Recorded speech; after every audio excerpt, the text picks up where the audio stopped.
红瓦绿树，碧海蓝天，这是许多人对青岛的第一印象。也许你会好奇，青岛是否真的有一座青色的岛呢？答案就在我的身后，前海沿旁的小青岛。它既见证了明代倭寇入侵的海防危机，又目睹了海禁夹缝中渔民出海回港的辛勤谋生，更亲历了这座城市潮落潮起，从渔村到城市，从列强侵占到打破沉寂、重新屹立的全过程。作为海岸旁一座看似不起眼的小岛，它如何孕育一整座面向大海的城市呢？今天的大学路在700年前还是一条河的入海口，小青岛就在入海口外，刚好形成了渔船、商船的避风空间。整个明朝中前期的200年，黄海沿岸都伴随着倭寇不断的杀掠，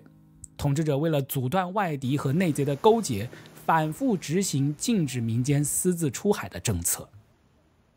但是这里的地理条件决定了农耕时代山平瘠，利在海，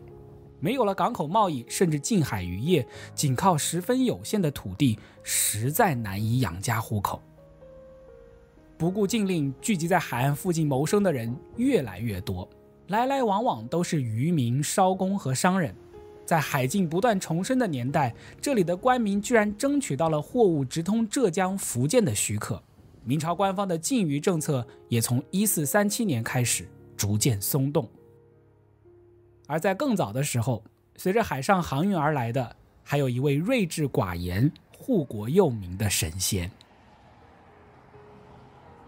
妈祖林默，福建莆田人，自宋代被徽宗赵佶认可，在元朝又由世祖忽必烈加封天妃以来，逐渐成为整个东南沿海乃至黄海、渤海的渔民、曹工、商人共同的保护神。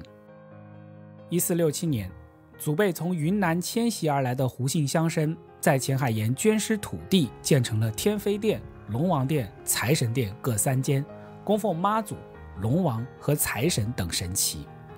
历代的胡姓族长便承袭有监督之责的庙董一职。妈祖在1684年由康熙皇帝正式册封天后，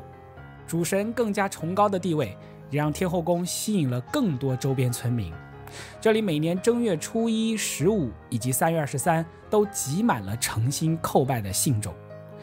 随着村落越来越繁荣，天后宫还增设了戏台，香火鼎盛。日出而作，日落而息，张网而去，收网而来。400多年下来，青岛都只是黄海海湾旁一个充满烟火气息的平静渔村。然而正是因为背靠的海湾非同一般，青岛即将迎来意想不到的命运转折。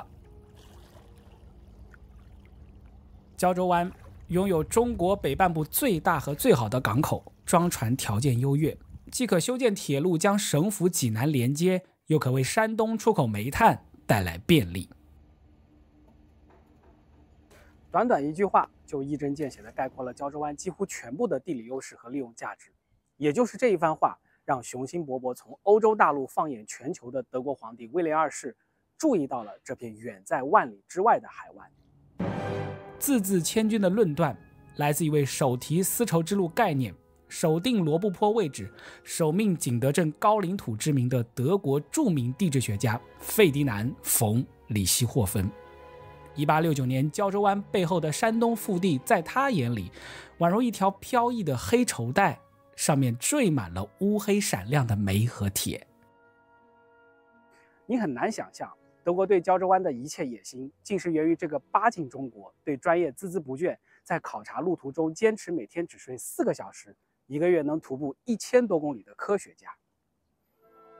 1891年6月14日，在时任直隶总督兼北洋大臣李鸿章主导下，清朝政府徘徊了5年之后，终于决定在胶州设防，修建海岸防御炮台、有线电台和栈桥，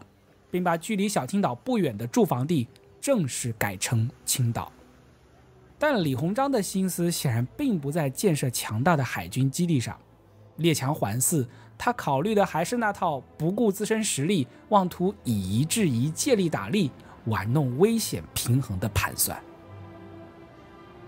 1860年北京条约以来，欧洲列强逼迫清朝政府开放中国内地自由传教，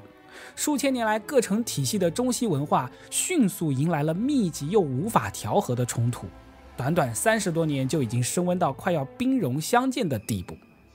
德国人似乎是看准了这颗文化炸弹的威力，只需用小小的火星引爆，就可以借题发挥，拿走自己日思夜想的战利品。